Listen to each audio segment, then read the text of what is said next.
The mid-afternoon sun hung heavy over the manicured lawns of Whitby Manor, a golden haze that felt more like a cage than a blessing to Clara.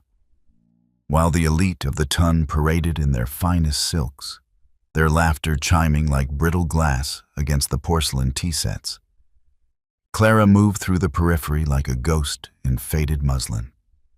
She was the family's greatest secret and their most convenient servant, a girl whose high cheekbones and wide, intelligent eyes were hidden beneath a frayed bonnet and the shadow of her sister's flamboyant successes. For Lady Millicent, Clara was a reminder of a previous marriage that should be forgotten, a stain on the pristine white tablecloth of her social ambitions. Seeking a moment's reprieve from the relentless demands of carrying trays and smoothing linens, Clara ducked behind the towering rows of blooming hydrangeas. The air here was cooler, smelling of damp earth and crushed petals. It was in this secluded sanctuary that she heard it, a faint, rhythmic whimpering that broke her heart. Tucked beneath a tangled briar was a creature that looked as out of place as she did, a tiny Maltese puppy, its white fur matted with dirt and stickers. It was shivering, a fragile puff of life lost in the vastness of the estate. "Oh, you poor little thing," Clara whispered, her voice a soft melody that hadn't been used for anything but, yes, stepmother for years.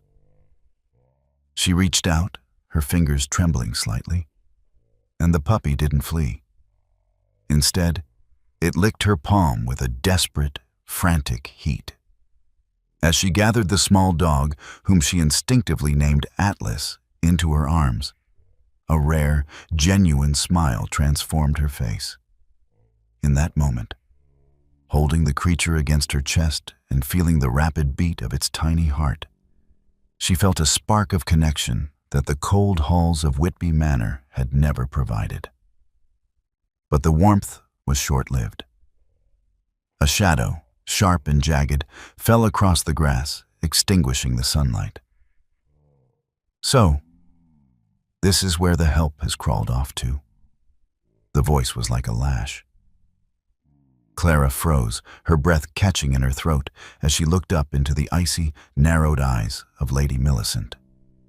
Her stepmother stood there, resplendent in emerald silk that seemed to pulse with her barely contained fury. To Millicent, Clara's presence at the garden party was an eyesore. But to find her kneeling in the dirt, clutching a harsamed, filthy street beast, while the Duke of Rothbury was rumored to be walking the grounds, was an unforgivable transgression. I found him in the briars, ma'am," Clara stammered, pulling Atlas closer as the puppy let out a soft, frightened yip. "He's hurt. I was only going to—" "You were going to embarrass this family yet again," Millicent hissed, her face contorting into a mask of aristocratic rage. "Look at you. Filth on your hem, your hair a bird's nest, and clutching a mangy cur like some common beggar. Do you have any idea who is in attendance today? The Duke is here, Duke is, and you stand there looking like a scullery maid's mistake." "Please, he's just a puppy," Clara pleaded, her voice cracking. "Give it to me," Millicent demanded, reaching out with claw-like fingers. "I'll have the groundskeeper drown the wretched thing before it brings fleas into my house." Clara recoiled, her eyes widening in horror. "No, I won't let you." The defiance, however small, was the final spark. Lady Millicent's face went white with shock, then turned a terrifying shade of crimson. "You dare? You dare speak back to me after I have fed you and housed you out of the charity of my heart?" Millicent's hand flew up, the silk of her sleeve whistling through the air as she prepared to deliver a blow meant to break Clara's spirit once and for all. Clara winced, squeezing her eyes shut and curling her body around Atlas, bracing for the sting of the slap she had felt so many times before. The blow never landed. Instead, there was a sharp, audible gasp from Millicent and the sound of a heavy, muffled thud. Clara waited for the pain, but all she felt was the sudden stillness of the garden, as if the birds themselves had stopped singing in anticipation. Slowly, Clara opened her eyes. A man stood between her and her tormentor. He was tall, impossibly so, with shoulders that seemed to block out the very sun. He wore a coat of midnight blue that fit with military precision, but it was his face that arrested her breath. It was a face carved from granite, handsome in a way that was both beautiful and terrifying. His dark eyes were fixed on Lady Millicent with a look of such profound, freezing disdain that the older woman seemed to shrink within her emerald silks. His gloved hand was clamped firmly around Millicent's wrist, holding it midair with the effortless strength of a predator. "I was under the impression, Lady Whitby, that this was a garden party meant to celebrate the beauty of the season," the man said. His voice was a deep, resonant baritone that vibrated in Clara's chest, smooth as velvet, yet edged with the sharpness of a razor. "I did not realize the entertainment included the public battery of a young woman." "Your Grace!" Millicent gasped, her voice trembling as she struggled to find her composure. You don't understand. This girl she is my stepdaughter, and she has been most—" "I understand perfectly," the Duke of Rothbury interrupted, his grip tightening just enough to make Millicent wince. He didn't look at the stepmother as he spoke. His gaze shifted downward, falling upon Clara. For the first time in her life, Clara felt truly seen, not as a servant, not as a burden, but as a person. The Duke's eyes softened for the briefest of seconds as they landed on the shivering Maltese puppy in her arms, then returned to the girl who had been willing to take a blow to protect it. "Release her," the Duke commanded. And though he was the one holding Millicent, it was clear he was speaking of the invisible chains that held Clara to this family. He let go of Millicent's wrist as if it were something unclean and stepped closer to Clara. The power dynamic of the Whitby garden party didn't just shift, it shattered.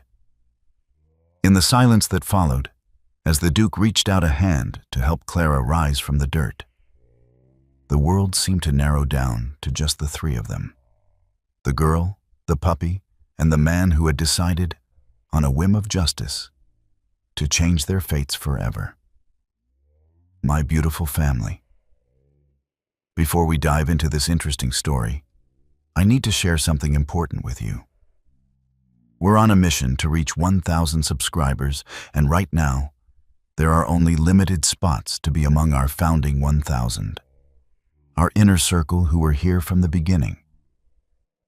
And I want you to be among our most cherished first 1,000.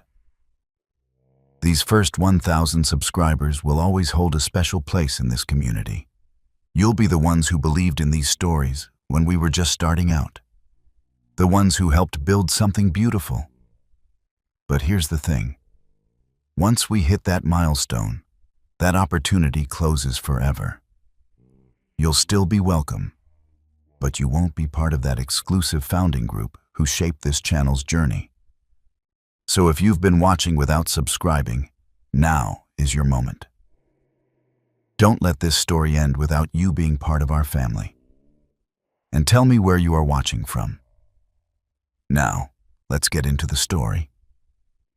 The silence that followed the Duke's intervention was absolute. A vacuum that sucked the very air from the sprawling gardens. Arthur Crane did not release his gaze from Lady Millicent, though his physical grip on her had vanished. He stood with a terrifying, predator-like stillness, his presence dwarfing the woman who, only moments before, had seemed like the undisputed queen of the Whitby estate. Lady Millicent's chest heaved, her emerald silk rustling with the frantic rhythm of her heart. She looked around, realizing with a jolt of horror that the high society guests, the counts, the marchionesses, and the gossips she had spent years cultivating were all staring. The Duke of Rothbury had not merely stopped a family dispute, he had pulled back the curtain on the rot beneath the Whitby polish. "Your Grace," Millicent managed, her voice a thin, reedy thing. She attempted a shaky laugh that died in her throat. "You must forgive the display. The girl she is high-spirited. She lacks the discipline required of a lady. You were merely demonstrating why the name Whitby is whispered with such distaste in circles that actually value character," Arthur interrupted. His voice wasn't raised, yet it carried to the edge of the hydrangea bushes where several debutantes stood frozen. "To strike a woman is the mark of a coward. To strike one who is under your protection is the mark of a tyrant. I find I have very little patience for either." Clara looked up, her vision blurred by unshed tears. She saw the Duke's profile, the sharp, uncompromising line of his jaw, and the way the sunlight caught the dark depths of his eyes. He looked down at her, and for a fleeting second, the frost in his expression thawed into something approaching concern. "Stand up, Miss Whitby," he said softly. Clara moved to obey, but her legs felt like water. She stumbled, still clutching Atlas to her chest, and felt a strong, steadying hand catch her elbow. The touch was electric, a firm anchor in the midst of her crumbling world. Arthur didn't just help her up. He placed himself firmly between her and her stepmother, a living shield of midnight blue and iron will. Millicent found her tongue again, fueled by a desperate need to reclaim her status. "She is my ward, Your Grace. By the laws of this land and the will of her late father, she belongs under this roof. You cannot simply walk into a man's garden and—" "Her father is dead, and the man currently holding the title is a drunkard who has gambled away half your dowry if the rumors at White's are to be believed," Arthur said, his words cutting through Millicent's protest like a guillotine. He turned his head slightly, addressing the crowd of onlookers without ever fully taking his eyes off his prey. "It seems the air of Whitby Manor is toxic. It stifles growth and rewards cruelty. I believe a change of scenery is not only invited, but required." "You cannot take her," Millicent shrieked, her poise finally shattering. Arthur Crane stepped forward, a single pace that forced Millicent to retreat. The power he radiated was palpable, the kind of authority that came from centuries of lineage and a personal code that refused to bend. "I am the Duke of Rothbury. I can do many things that common men cannot. And protecting a lady from a common bully is at the very top of that list." He turned fully to Clara then. The tiny Maltese puppy in her arms poked its head out from her grasp, its dark eyes reflecting the Duke's formidable image. "Miss Whitby," Arthur said, his voice dropping to a tone that was for her alone. "Do you wish to stay here? Do you wish to remain in a house where your kindness is treated as a flaw, and your person is subject to the whims of a woman who does not know your worth?" Clara looked at Lady Millicent. She saw the venom in the woman's eyes, the promise of 1,000 miseries to be paid back tenfold once the guests had departed. Then she looked at the Duke. He was a stranger, a man of cold reputation and immense power. But in his eyes, she saw the first spark of justice she had encountered in a decade. "No," Clara whispered, her voice gaining strength as the word left her lips. "I do not wish to stay." "Then you shall not," Arthur declared. He didn't wait for Millicent's permission, nor did he offer a parting bow. He reached down and took the small bundle of matted white fur from Clara's arms, tucking Atlas into the crook of his own powerful arm with a gentleness that seemed impossible for a man of his stature.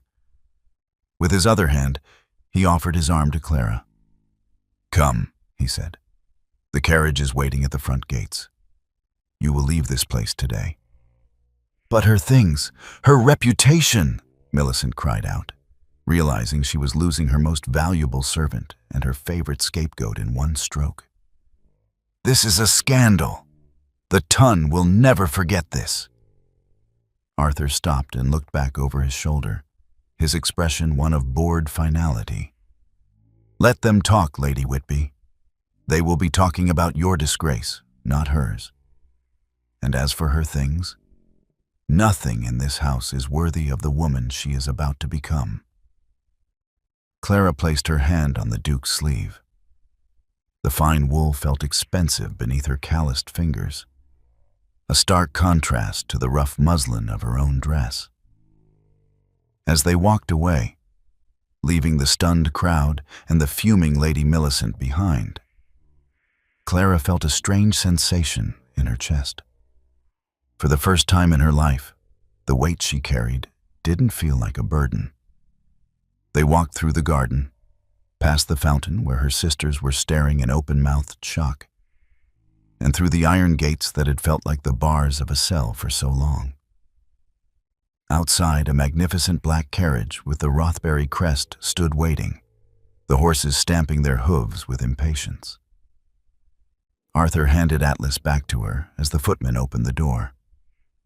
He paused, looking at the house one last time before helping her inside. "You are safe now, Clara," he said, and the way he spoke her name made it sound like a promise. As the carriage pulled away, leaving the dust of Whitby Manor in its wake, Clara sank into the velvet cushions. She held Atlas close, feeling the puppy's heartbeat steadying against her own. She was a girl with no dowry, a stained dress, and a stray dog, riding in the carriage of the most powerful man in England. The world she knew was gone, and though she was terrified of the unknown, for the first time in her 20 years, she breathed air that didn't taste of fear. The Duke sat opposite her, his dark eyes watching the passing countryside. A silent sentinel who had just declared war on her past to secure her future. The heavy iron gates of Whitby Manor ground shut with a finality that echoed through the quiet valley. The metallic clang sounding to Clara's ears like the closing of a tomb she had finally escaped. Inside the plush, rhythmic swaying of the Rothbury carriage, the air was different. It smelled of expensive tobacco, aged leather, and the faint, crisp scent of cedar that clung to the Duke's heavy wool coat. The garment was still draped over her shoulders, its weight immense and warm, shielding her from the curious, judging eyes of the neighbors who had peered through their curtains as the Duke's black horses thundered past. Clara sat huddled in the corner of the velvet bench, her fingers buried deep in Atlas's white fur. The puppy had finally stopped shivering, lulled into a wary sleep by the vibration of the wheels against the cobblestones. She dared not look directly at the man sitting opposite her. Arthur Crane was a silhouette of silent power against the passing sunset, his gaze fixed on the rolling hills of the Kent countryside. He looked as though he had just concluded a minor business transaction rather than abducted a nobleman's stepdaughter in broad daylight. "You have left everything behind," he said suddenly. His voice was low, devoid of the sharp edge he had used against Lady Millicent, yet it still commanded the space between them. Clara finally looked up, her gaze catching on the silver ducal crest embroidered on the carriage door. "There was nothing there that was truly mine, Your Grace. Only memories I would prefer to lose in the dust."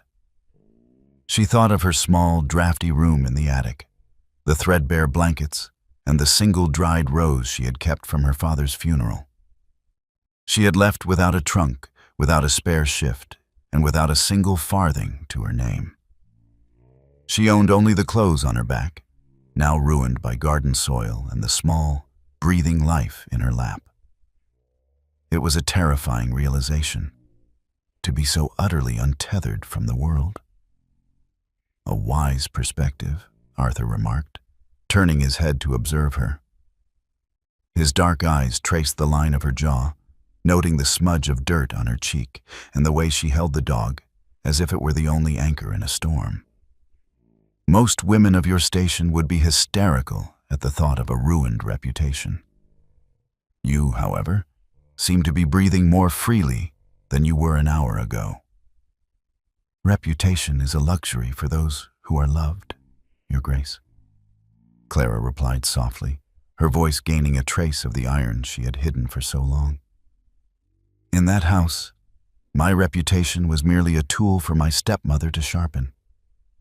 I would rather be a fallen woman in a warm coat than a virtuous servant in a cold kitchen.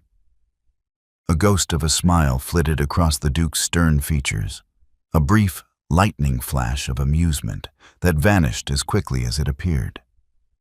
He reached into a hidden compartment in the carriage wall and pulled out a small, silk-wrapped parcel, offering it to her.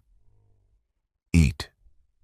We will not reach Rothbury until late, and you look as though a strong wind might carry you off. Inside the silk were delicate biscuits and dried fruit, luxuries Clara usually only saw on the trays she carried to her sisters. She hesitated, her stomach giving a traitorous growl. With a nod of thanks, she took a piece, breaking off a tiny crumb for Atlas, who woke instantly and began to nibble at her fingertips. The Duke watched the interaction with an unreadable expression. The dog is a Maltese, a breed of antiquity and loyalty. It seems fitting that he found you. I think we found each other, Clara whispered. He was hiding from the noise, and so was I. As the twilight deepened into a bruised purple, the carriage began to climb. The well-manicured hedges of the neighboring estates gave way to ancient oaks and wilder, more rugged terrain.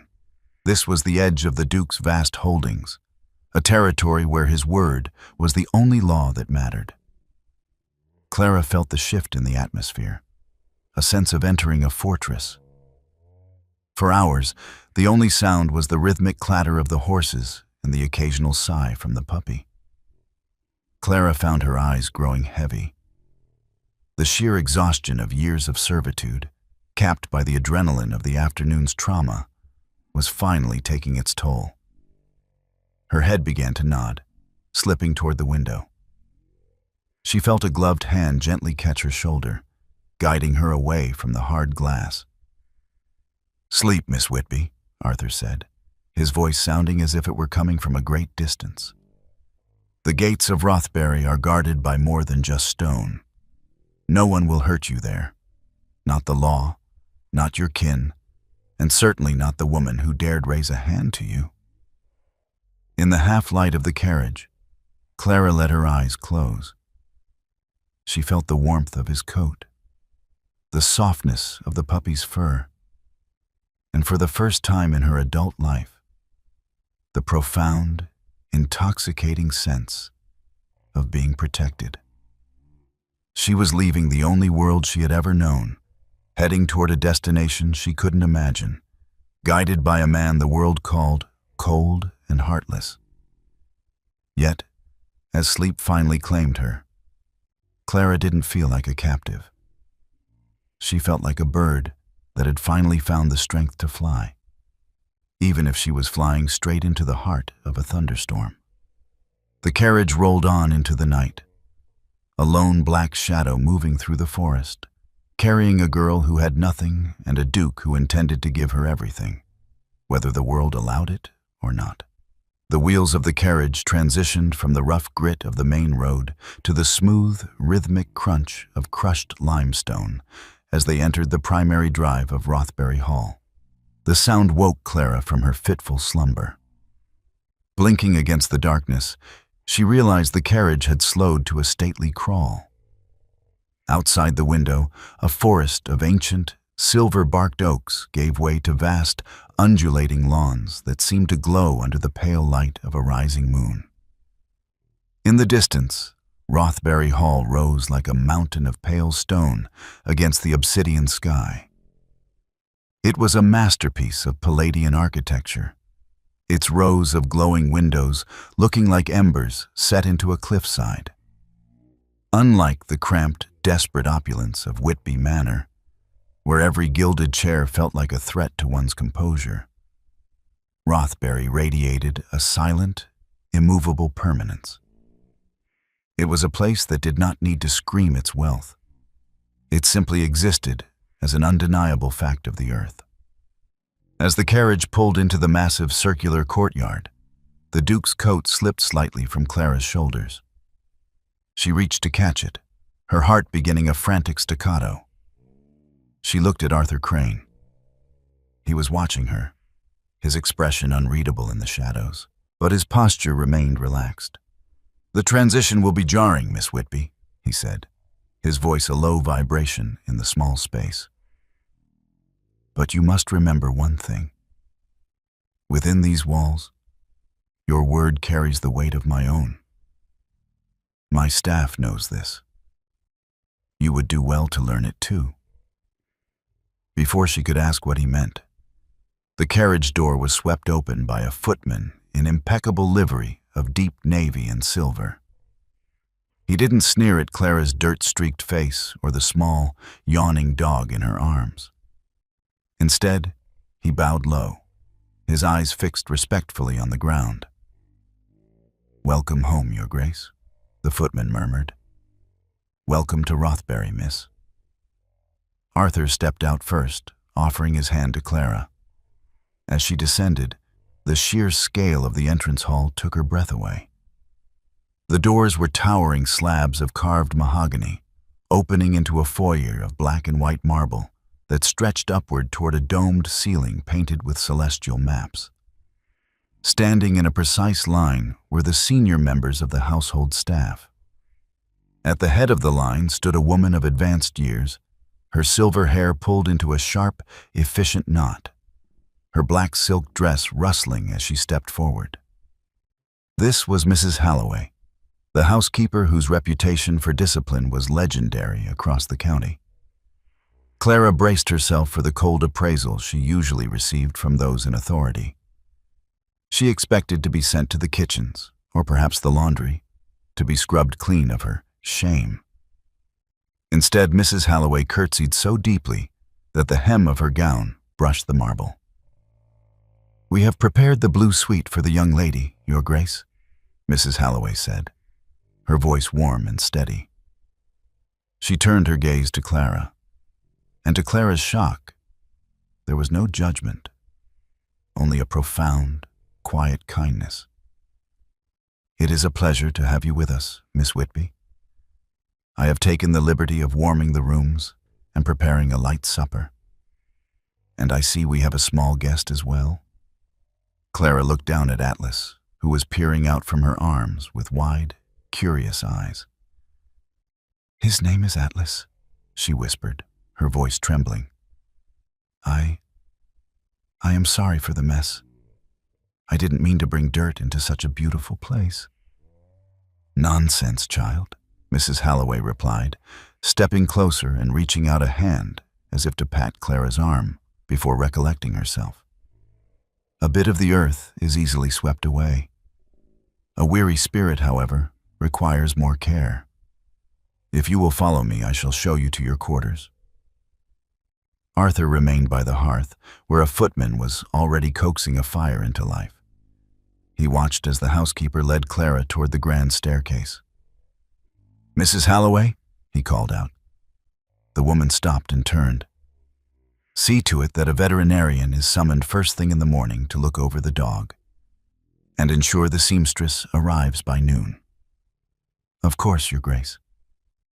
As Clara climbed the stairs, her hands skimming the cool, polished mahogany of the banister, she felt as though she were walking through a dream.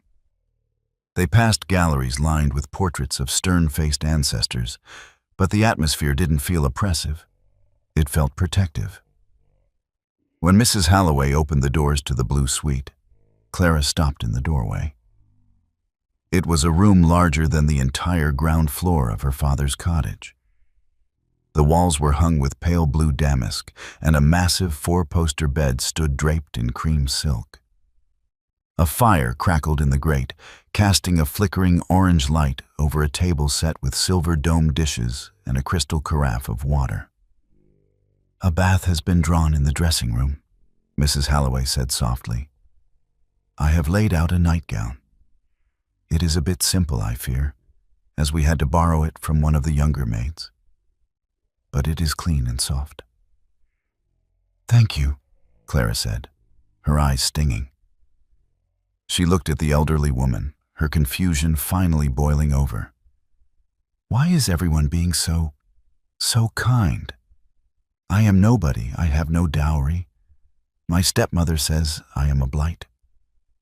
Mrs. Halloway's expression hardened for a moment, not at Clara, but at the thought of the woman who had uttered such lies.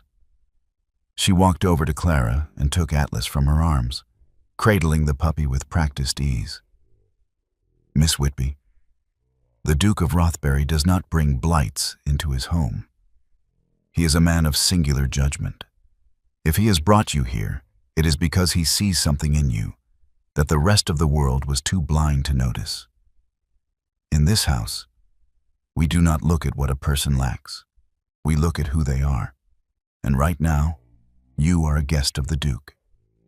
That makes you more important than any duchess in London, as far as we are concerned.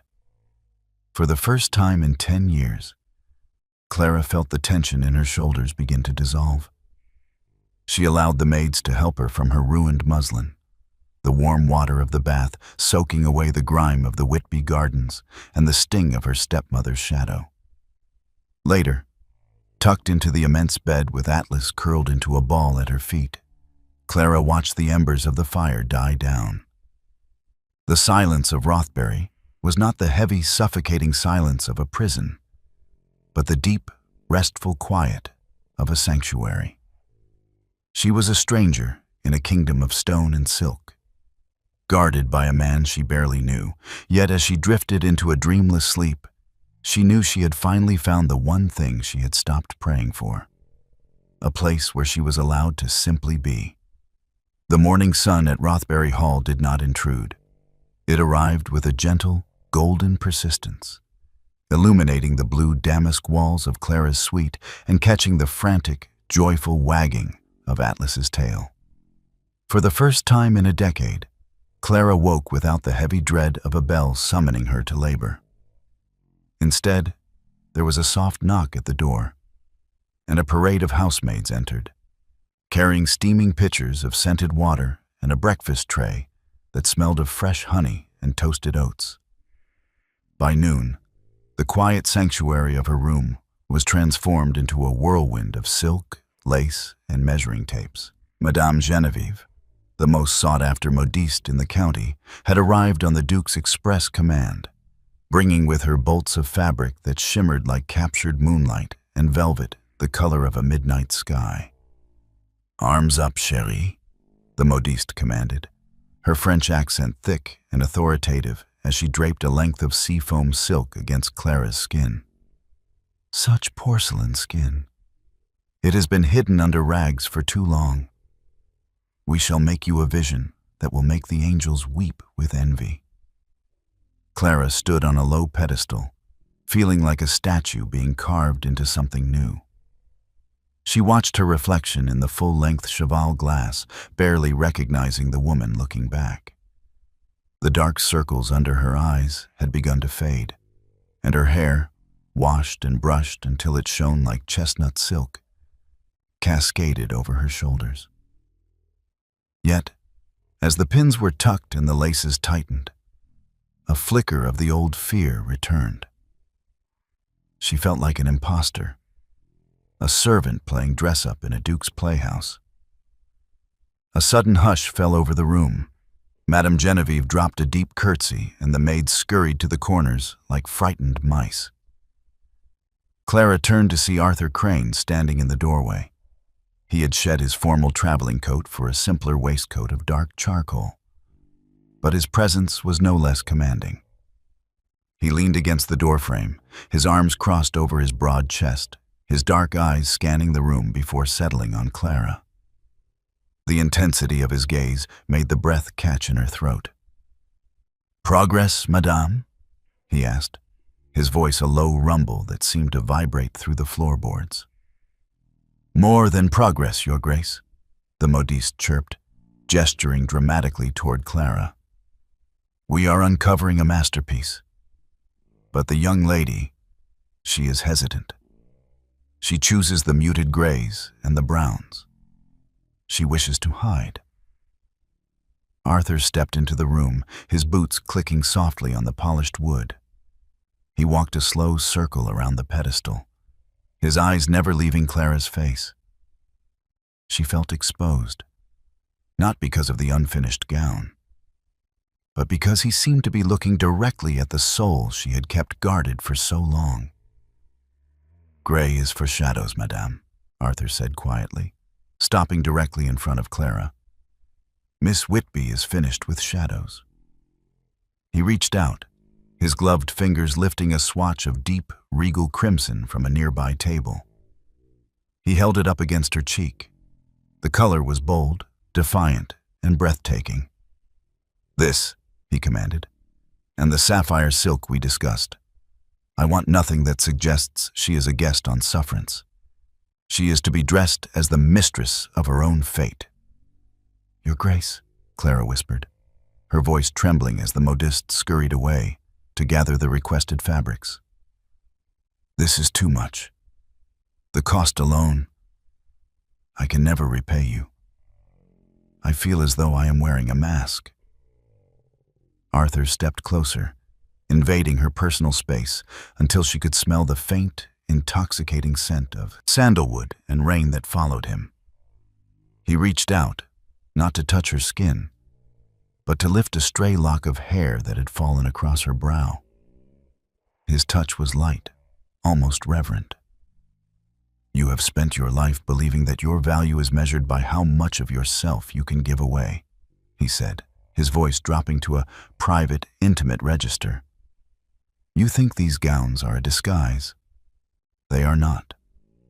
They are simply the frame for the portrait that has been there all along.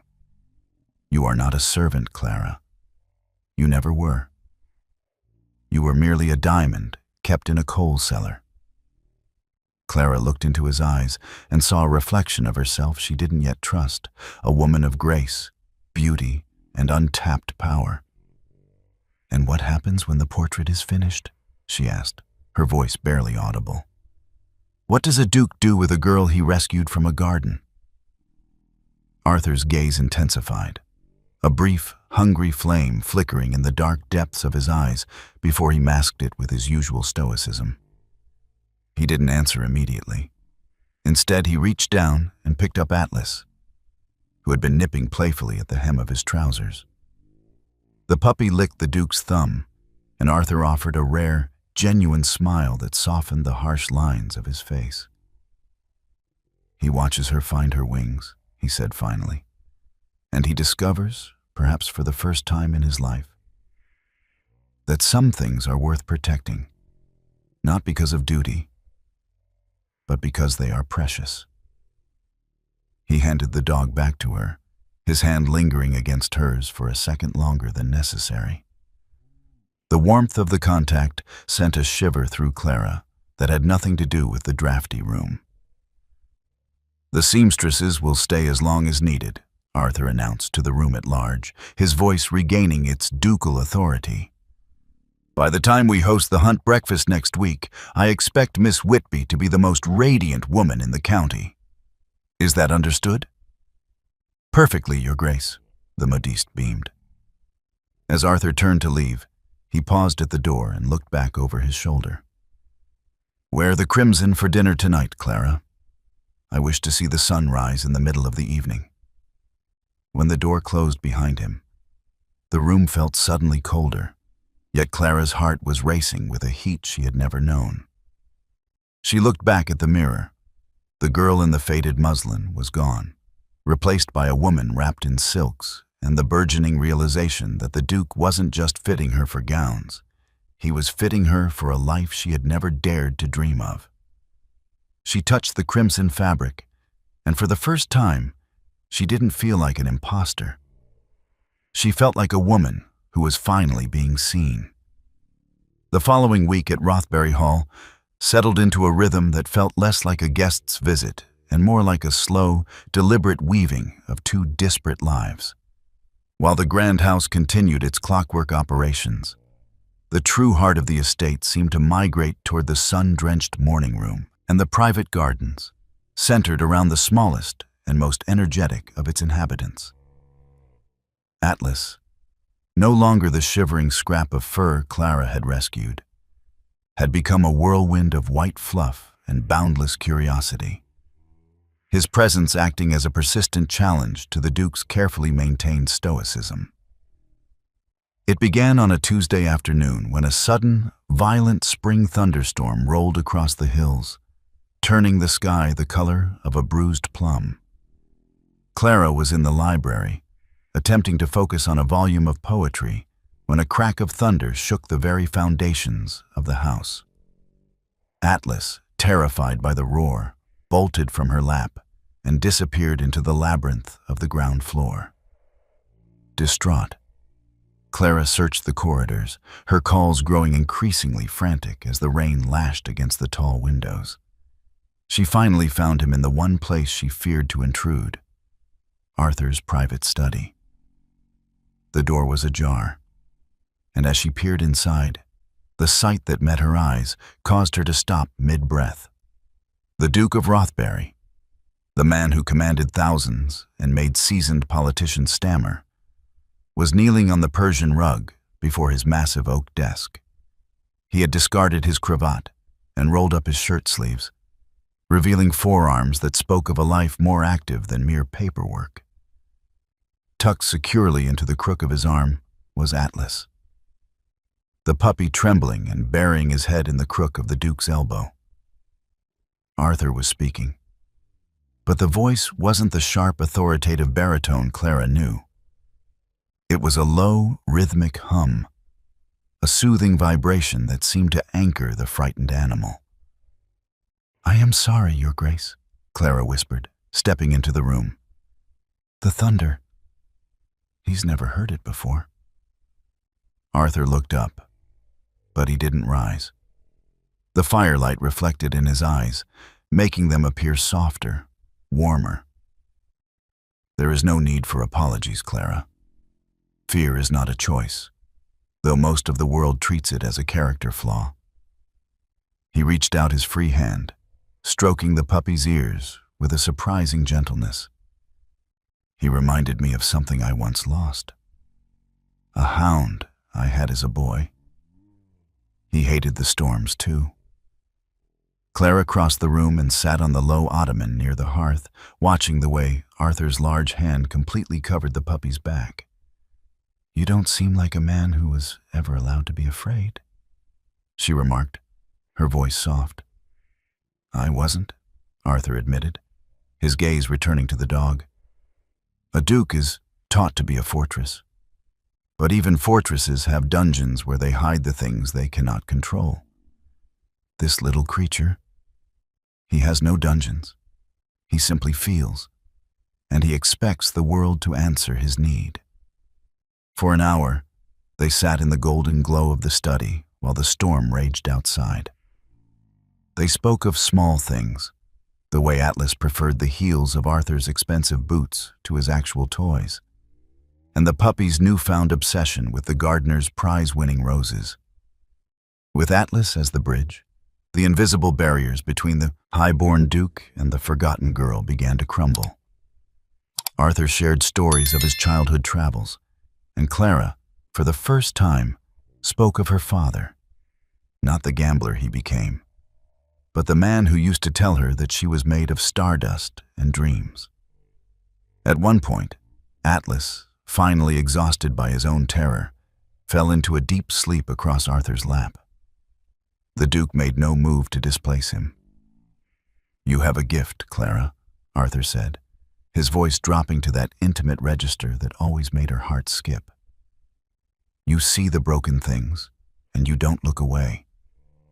Most people look at this dog and see a nuisance or a toy. You saw a soul in need of sanctuary. You did the same for yourself, even if you don't realize it yet." Clara looked at him, her chest tight with a sudden, overwhelming emotion. I didn't give myself sanctuary, Arthur.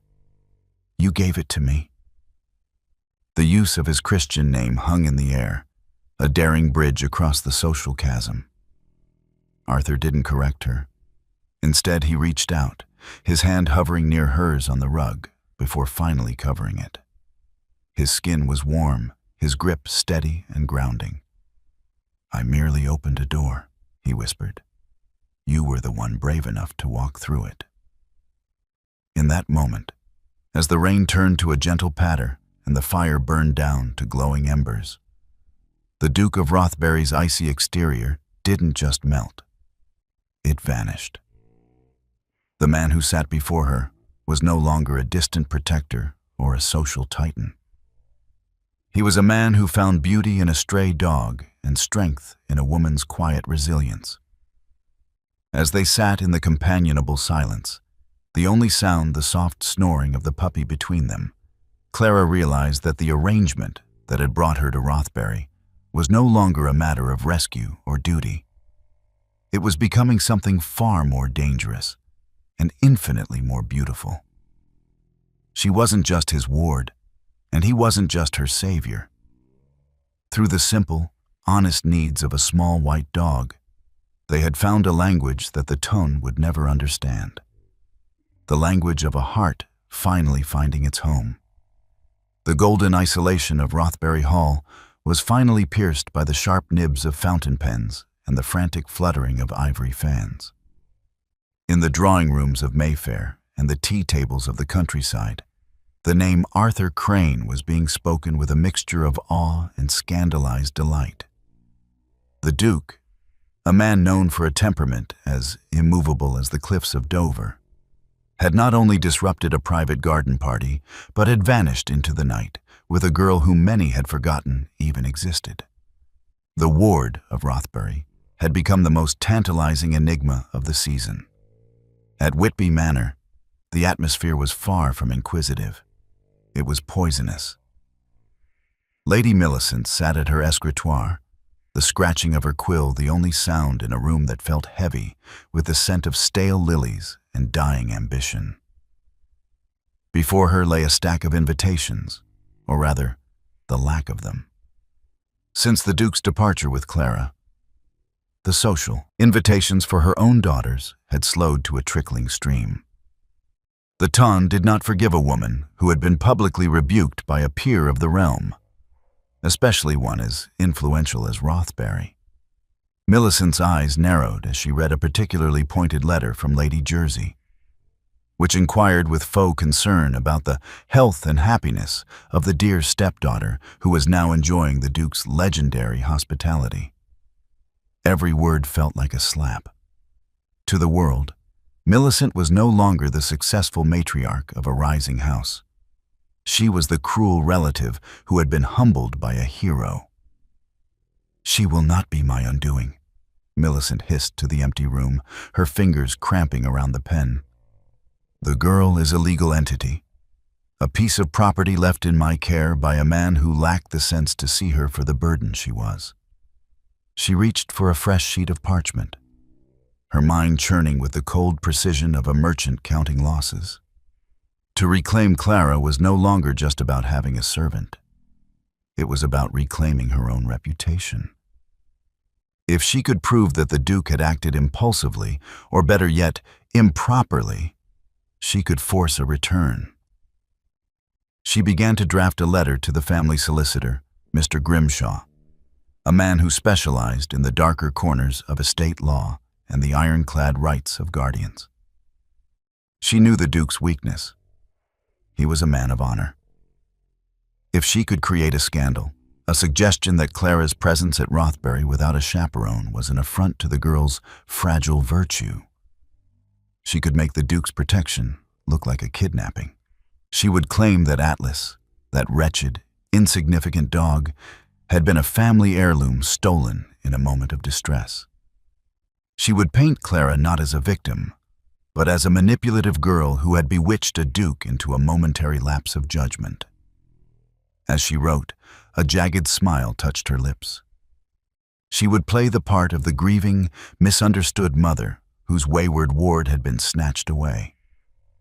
She would demand an audience at Rothbury, bringing with her the full weight of the law and the threat of a public inquiry that even a duke could not ignore without staining his name. While Millicent plotted her counteroffensive, the object of her malice was blissfully unaware of the storm brewing on the horizon. At Rothbury, Clara was learning the geography of her new life. She spent her mornings with the estate steward, learning the ledgers and the language of land management, a task Arthur had encouraged, much to the surprise of the household. "Knowledge is the only gown that never goes out of style," Arthur had told her as they sat in the sun-drenched library. Atlas sprawled across a patch of sunlight at their feet. Clara found herself blooming under the Duke's tutelage. The shadows under her eyes were gone, replaced by a brightness that made her chestnut hair seem to catch the fire of the sun. She moved through the halls of Rothbury with a quiet grace, no longer flinching at the sound of a raised voice or a heavy footstep. The staff treated her with a deference that she was beginning to believe she deserved. Yet, even in the sanctuary, whispers reached them. The Morning Post arrived with journals and letters that Arthur read with an increasingly dark brow. He saw the way the wind was blowing. He knew that Millicent would not slink away into the shadows of Kent. A woman like that lived for the light of social prominence and would burn everything down to stay within it. One evening, as the two of them walked through the topiary garden, the air thick with the scent of evening primrose, Arthur stopped near an ancient stone sundial. "The world is a noisy place, Clara," he said, his voice carrying a trace of the iron that usually remained hidden in her presence. "And it is currently very interested in you. My protection is a formidable thing, but even I cannot stop the tongues of London from wagging once they have caught the scent of blood." Clara looked up at him, her heart skipping a beat. "Is she coming for me, Arthur?" He didn't lie to her. He never did. "She is making inquiries. She is speaking of legal guardians and family debts. She thinks she can use the law to drag you back to the cellar she built for you." Clara instinctively reached for the Duke's coat, which she had taken to wearing on their walks, the heavy fabric a familiar comfort. "I won't go back. I would rather walk into the sea with Atlas than spend another night under her roof." Arthur reached out, his hand steady as he cupped her cheek. The intimacy of the gesture was no longer shocking, but it was still profoundly moving. "You will not have to, but you must be prepared. She will not come with a slap this time. She will come with a contract and a smile that hides a dagger. We must give the Tun something else to talk about, something so grand and so permanent that her claims will look like the desperate scrapings of a beggar." Clara felt the weight of his words. He was suggesting a move onto the grand chessboard of society, a way to seal her safety forever. As Atlas let out a playful bark, chasing a stray leaf across the marble path, Clara realized the peace of Rothbury was about to be challenged. The whispers of the Tun were growing into a roar, and the battle for her future was no longer confined to a garden in Kent. It was moving toward the heart of the empire, where the stakes were as high as a duke's crown and as fragile as a girl's hope. The peace of Rothbury Hall was shattered on a Tuesday afternoon, not by thunder, but by the sharp, rhythmic clatter of a carriage that bore no ducal crest. Clara was in the music room, her fingers tentatively tracing a melody on the grand pianoforte, while Atlas napped in a patch of sunlight at her feet. The sudden, frantic ringing of the servant's bell echoed through the stone corridors, a sound so discordant it made the puppy bolt upright with a low, protective growl. Clara stood, her heart hammering against her ribs like a trapped bird. She knew that sound. It was the sound of a storm she had hoped was left behind in the dust of Kent. When she reached the grand foyer, she found Arthur already there. He stood at the base of the staircase, a pillar of cold marble and suppressed fury. Opposite him stood Lady Millicent, flanked by a man in a soot-colored coat whose spectacles sat perched on a nose that seemed designed for sniffing out misfortune. This was Mr. Grimshaw, the Whitby solicitor, and he held a heavy leather satchel as if it were a weapon of war. Millicent looked different than she had in the garden. Gone was the panicked rage, replaced by a terrifying, polished composure. She wore a mourning veil of black crepe, despite her husband having been dead for years, a visual plea for the sympathy of any onlookers. "Clara, dear," Millicent said, her voice dripping with a sickly sweet poison. "You look well-fed. The Duke has been most charitable, I see." "What are you doing here, stepmother?" Clara asked, her voice trembling despite her efforts to remain steady. She felt Arthur's presence behind her, a solid weight of protection. But the sight of the woman who had ruled her life for a decade still made her breath short. "I am here to correct a grievous misunderstanding," Millicent replied, gesturing toward the solicitor. "It seems that in your haste to flee your responsibilities, you forgot the legal realities of your father's estate." "Mr. Grimshaw?" The man stepped forward, clearing his throat with a sound like dry parchment. "Your Grace, I represent the interest of the Whitby estate. We have discovered a series of private bonds, unpaid debts of the late Viscount Whitby, Clara's father, contracted specifically to Lady Millicent's family for the girl's upbringing and maintenance. These debts remain unsatisfied." Arthur stepped forward, his eyes narrowing into slits of dark fire. "Speak plainly, man. What is it you are suggesting?"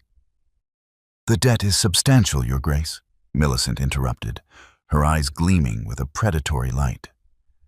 "And by the terms of the late Viscount's private codicil, if the debt cannot be settled in coin, the guardianship of the daughter remains entirely at my discretion until she is 30. Since the money is gone, spent on her own vanity and care, I am here to exercise my right. Clara is coming home to fulfill her obligations to the family she has so cruelly abandoned." "She is not a piece of livestock to be traded for a debt," Arthur growled, his voice dropping to a dangerous, low register. "In the eyes of the law, Your Grace, she is a ward with a lien against her future," Grimshaw added smoothly, pulling a document from his bag. "Unless, of course, the Duke of Rothbury intends to settle a debt of £5,000 for a girl who is, legally speaking, a stranger to him." The sum was astronomical, enough to buy a small manor. Millicent knew Arthur had the wealth, but she also knew his reputation for being a man of rigid principle. She bet that even a duke would hesitate to pay such a ransom for a girl whose reputation was already being picked apart by the London vultures. Clara felt a cold numbness spreading through her limbs. She looked at the document, the sprawling signature of her father, likely signed in a drunken stupor or under duress, staring back at her like a betrayal from the grave. This was the dagger Arthur had warned her about. Millicent didn't want the money. She wanted the power to drag Clara back into the dark, to prove to the world that no one escaped the Whitby reach. "I won't let you," Clara whispered, stepping forward. "The debt is a lie. I worked for you for years. I was your maid, your cook, your scapegoat. If there is a debt, I have paid it in blood and tears. A daughter's service is not a legal offset for a father's bond," Millicent snapped, the mask of the grieving widow slipping just enough to reveal the monster beneath. "You are coming back, Clara, or I shall have the Duke charged with the harboring of a fugitive ward. Imagine the scandal then. The great Duke of Rothbury, embroiled in a common kidnapping suit over a girl who isn't worth a farthing." The room went deathly silent. Atlas, sensing the tension, bared his tiny teeth at the solicitor, a small but fierce defense of the only home he had ever known. Arthur didn't look at the documents. He didn't look at Millicent. He looked only at Clara, his gaze searching her face. He saw the terror in her eyes, but he also saw the woman who had knelt in the dirt to protect a dog. £5,000, Arthur said finally, his voice echoing in the vast hall. Yes, Your Grace, Grimshaw said, sensing a victory. Paid in full, or the girl returns to Whitby Manor this evening. Arthur walked slowly toward Millicent. He stopped so close that she had to tilt her head back to look at him, her smug expression wavering under the sheer pressure of his proximity. You think you have found a loophole, Arthur said, his words falling like stones into a well. You think you can use the ghost of a dead man to cage a living soul. You are mistaken. I will pay the debt, Lady Millicent. Every last penny. Millicent's eyes widened. She hadn't expected him to concede so easily. Then the bond is settled. But she is still my ward. Without a legal husband, I still hold the right to— I was not finished, Arthur interrupted. He turned to his own steward, who had appeared in the shadows of the hallway. Prepare the draft. But before I sign, Mr. Grimshaw will sign a full and final release of all claims, past, present, and future, against Miss Whitby. And Lady Millicent, you will sign a formal apology for the physical assault I witnessed in your garden, to be kept in my private safe as let us call it an insurance policy for your future silence. I will do no such thing, Millicent hissed. Then take her, Arthur said, his voice suddenly ice cold. He stepped aside, opening the path to Clara. Take her and explain to the King's Bench why you are trying to enforce a bond that I will prove was fraudulent. I have 3 of the finest barristers in London riding for Rothbury at this moment. By the time this reaches a courtroom, I will have unearthed every debt, every secret, and every dark corner of the Whitby name. You will not only lose the girl, you will lose everything you have spent your life building. The silence returned, heavier this time. Millicent looked at Clara, then at the Duke's immovable face. She realized she had walked into a trap of her own making. Arthur wasn't just defending a girl. He was laying siege to Millicent's entire world. The money, Millicent whispered, her voice shaking with defeated greed. Give me the money, and you can have her. She was never anything but a burden anyway. Clara watched as the papers were signed, her breath returning in ragged gasps. When the solicitor and her stepmother finally turned to leave, Millicent paused at the door, her eyes burning with a hollow, impotent malice. You think you've won, Clara, she spat. But you're just a bought woman now, a Duke's expensive toy. Arthur didn't give her the satisfaction of a response. He watched them go, his hand resting on the hilt of his cane until the carriage wheels faded into the distance. When the hall was empty, Clara turned to him, the tears she had held back finally spilling over. Why? She asked, her voice a broken whisper. You could have fought them. You didn't have to give her the money.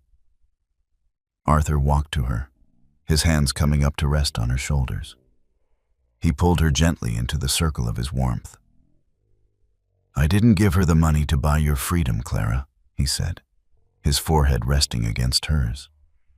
I gave it to buy her absence, because I realized, while she was speaking, that I cannot protect you if I am busy fighting ghosts. I want your future to be clear of her shadow. As Atlas curled around their feet, Clara realized the Duke had just made the ultimate sacrifice for a man of his nature. He had chosen peace over the pride of a fight. He had paid a king's ransom not for a ward, but for the right to see the woman he loved breathe without fear. And in the quiet of the Rothbury foyer, the expensive toy realized she was something far more precious. She was home. The aftermath of the Duke's payment left a ringing silence in the grand hall, one that Lady Millicent, attempted to fill with the bitter vitriol of a woman who had gained gold but lost her soul. She stood by the heavy mahogany doors, clutching her reticule as if it contained the lifeblood of the girl she had tried to break.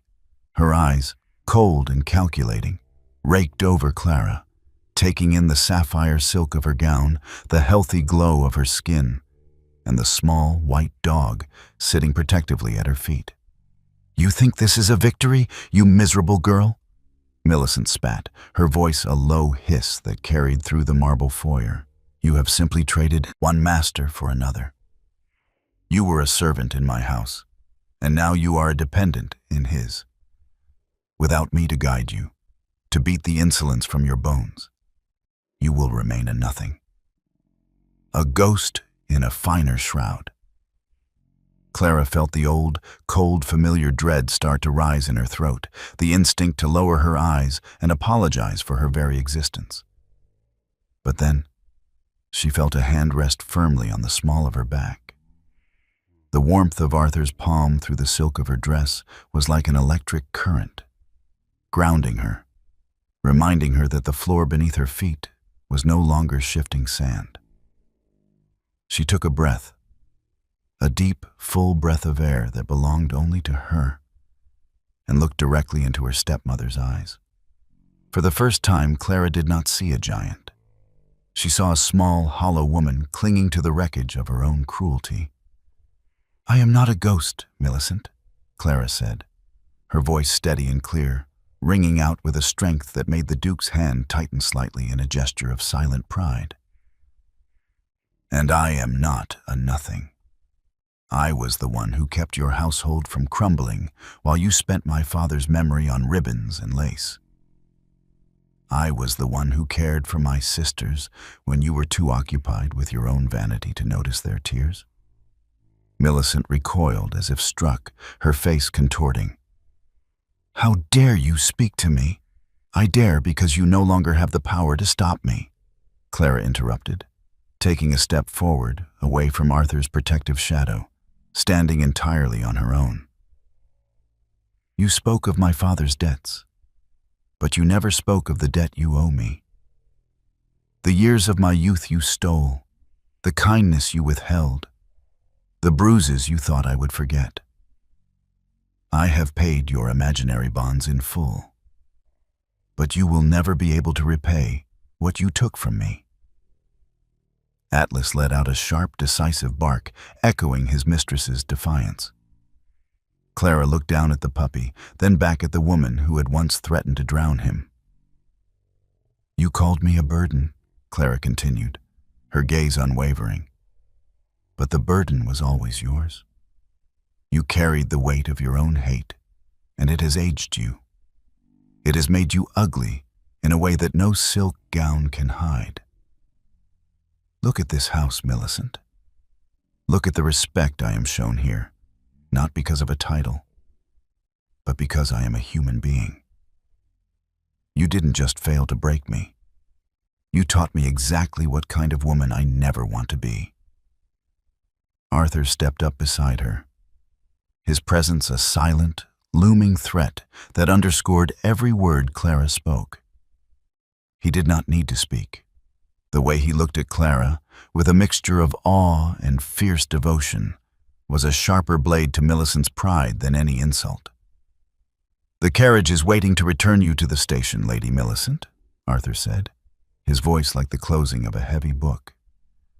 "Every moment you remain on my land is an affront to my hospitality. I suggest you take your blood money and disappear. If I ever hear your voice directed at this lady again, or if a single rumor regarding her character finds its way to a London paper, I will not send a solicitor. I will come myself. And I promise you, you do not want to see the Duke of Rothbury when he is truly angry." Millicent's mouth worked soundlessly, her face a pale mask of impotent rage. She realized finally that the girl she had bullied into silence was gone forever. In her place stood a woman who knew her worth, backed by a man who would move mountains to preserve it.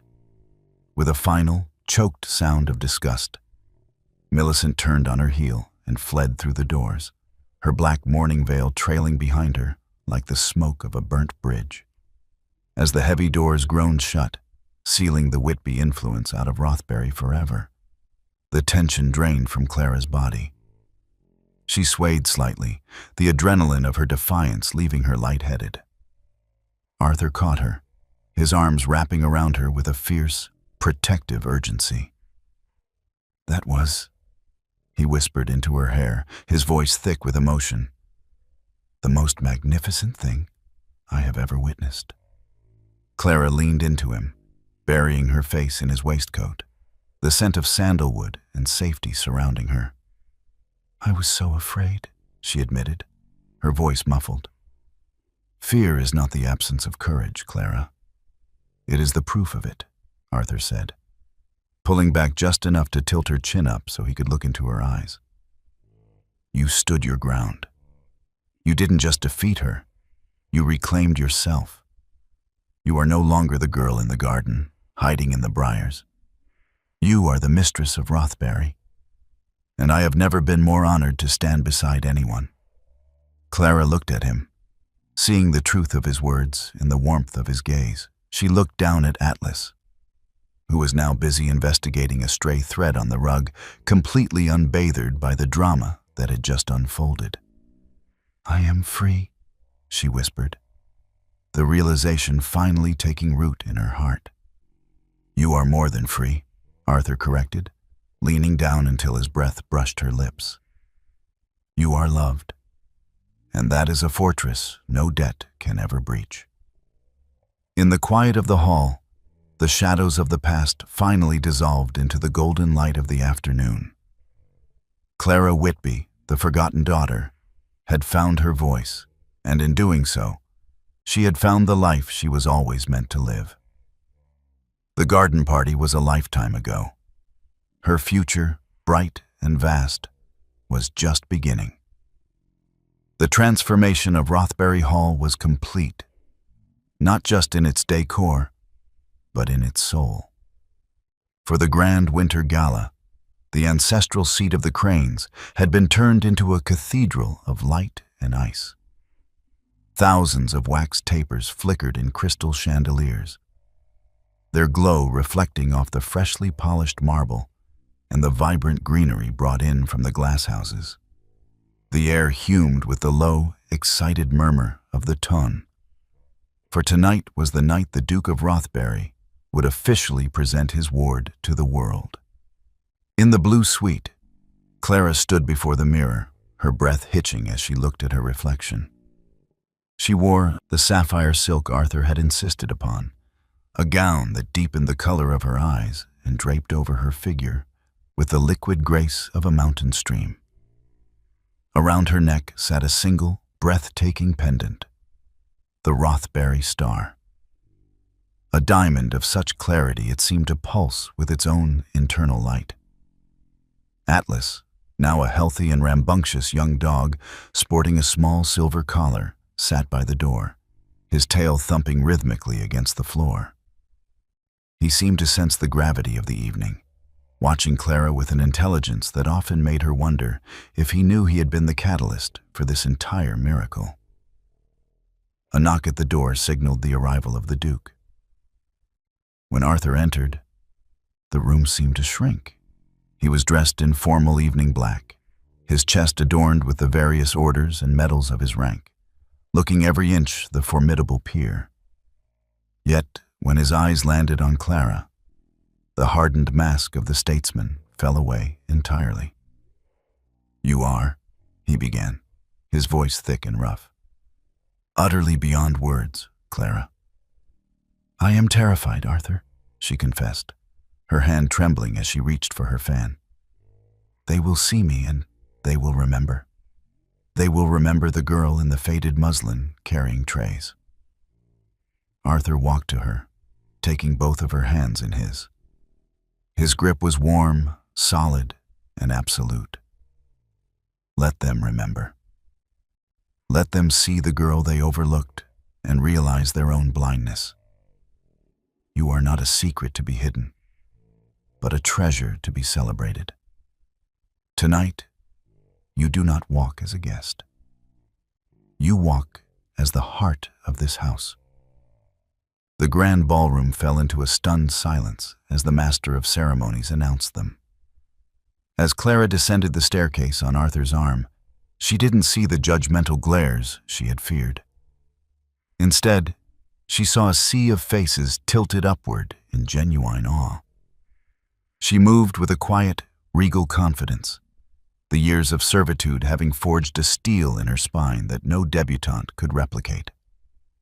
Throughout the evening, Clara navigated the complex waters of society with effortless grace. She spoke of literature with the scholars, of estate management with the lords, and of kindness with the dowagers. Beside her, Arthur remained a constant, protective presence, his gaze never straying far from her. Even the most cynical gossips were silenced. It was impossible to deny that Clara Whitby was exactly where she belonged. As the midnight hour approached, the music slowed to a romantic waltz. Arthur led Clara to the center of the floor, the crowd parting like the Red Sea. When the final notes faded, he did not lead her back to the dais. Instead, he stayed in the center of the room, his hand still holding hers. The Duke of Rothbury, a man who had never bowed his head to anyone but his sovereign, slowly lowered himself onto one knee. A collective gasp rippled through the ballroom. This was not a move for a puppy in a garden. This was a man surrendering his life to the woman he adored.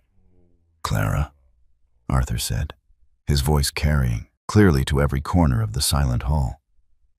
"I once told you that I brought you here to watch you find your wings.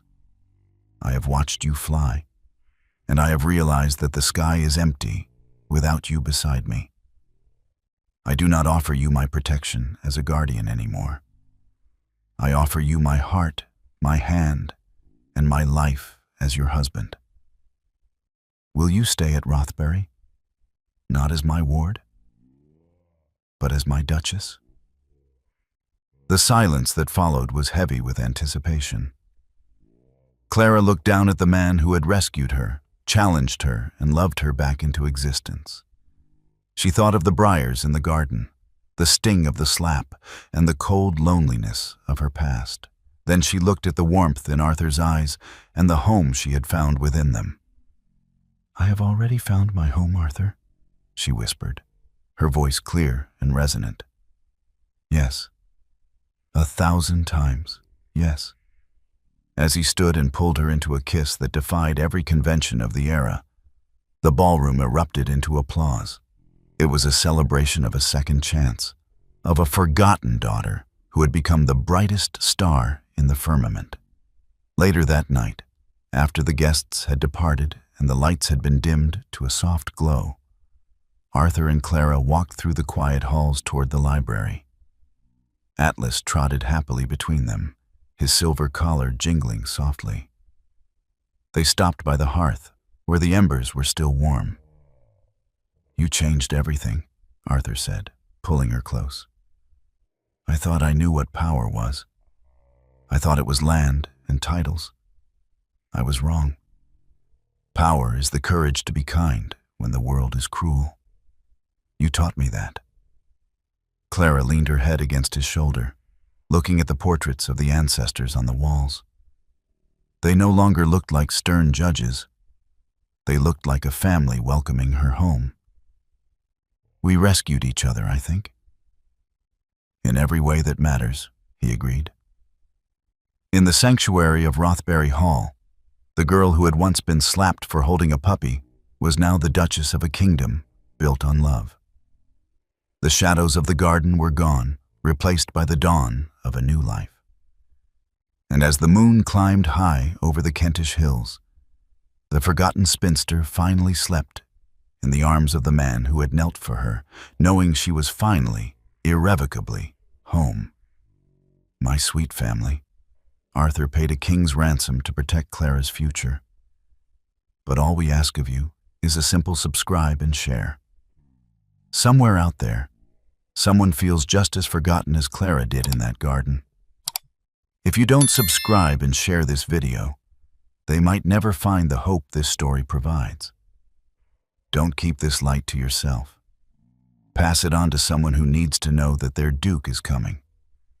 Subscribe and share if you believe in true justice. At the end of this video, you'll see a suggestion for another powerful story from our channel. Click it and let yourself be surprised by even more unforgettable emotions. With love, the Victorian Royal Stories team.